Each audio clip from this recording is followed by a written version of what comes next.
اسمع كلامي، اسمع كلامي ده كويس عشان انا كلامي ده ما بعيده تاني وتحفظيهم. انا بطلع مع اصحابي وحقعد معهم برا وبحوم معهم برا وبتاخر وممكن ابيت معاهم برا وممكن ما ارجع البيت اسبوع كامل. قسما بالله العظيم القاكي داق علي بتساليني حترجع 200 وانت مع منو وقاعد تعمل في شنو؟ اقسم بالله العظيم ارجع اكسر لك راسك ده. ولو انت قاعد تهدديني ببنتك تشيلي بنتك انت وبنتك اقسم بالله ارميكم الشارع.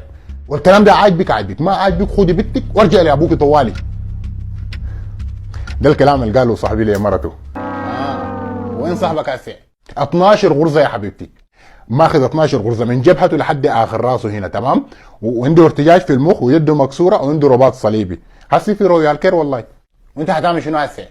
لا انا عندي شغل. انا هسي ماشي انظف المطبخ واغسل العده وامشي اجيب العيش واجي اعمل لك قهوه ان شاء الله. تسلم ما بتقصر. بموت فيك والله، بموت فيكي حبيبي.